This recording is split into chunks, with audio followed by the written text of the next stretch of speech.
excited to be with you again. Hope you had an incredible week. Today we're just going to go for it. Proverbs 6:27 says, "Can a man carry fire next to his chest and his clothes not be burned?" Right up front, the answer is no.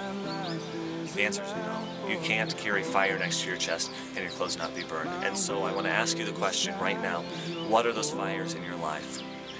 What sort of things are you carrying and embracing and holding on to that are going to hurt you in the end, that are going to do you no good, that are not at all beneficial for you, your faith, for God? Look, take a step back. Look at your life. What sort of experiences, what sort of environments are you placing yourself in? What sort of people are you pursuing?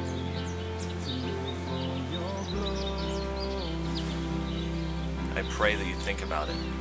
I hope that you recognize the things and the people that are going to do you no good. The things and the people that you're giving yourself to that just have no benefit for your faith, and therefore you will have no benefit on their faith if you continue in the same sort of relationship, if you continue in the same sort of engagement with those spaces. I just want you to pay attention. Look at your life, because it's not long. It's not long before those things are going to hurt you. Just like a pile of sticks on fire that you're carrying. How long do you think it's going to be before you're affected by it? How long do you think it's going to be before you at least start to get singed by it? That it at least begins to affect your life? We can tell ourselves all day long that we're in it for the right reasons, that it's not going to affect us, that we have our head in the right spot. But pay attention. Take a step back. Look at that situation. Listen to the people in your life. You know, are you giving yourself to the party scene? Are you surrounding yourself with that? Even if you don't go drink, what are people seeing from your life?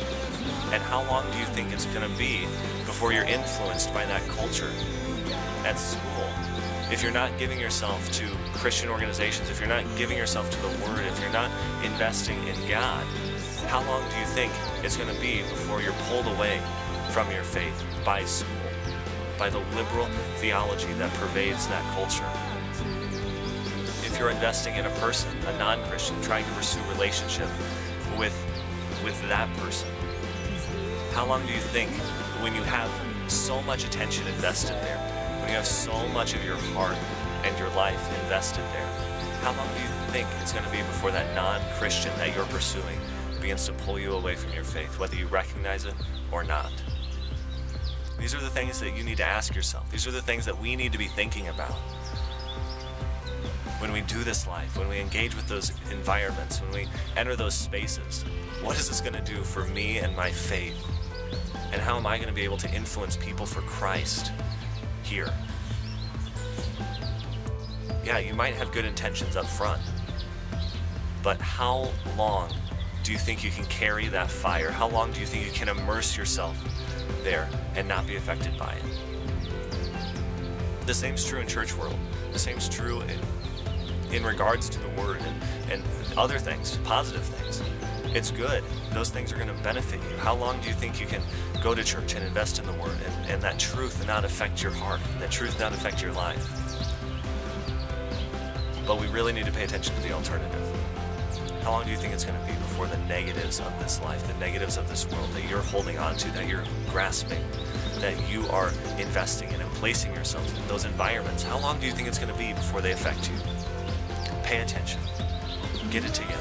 And recognize that you're holding on to fire, that there are things that seek to pull you away.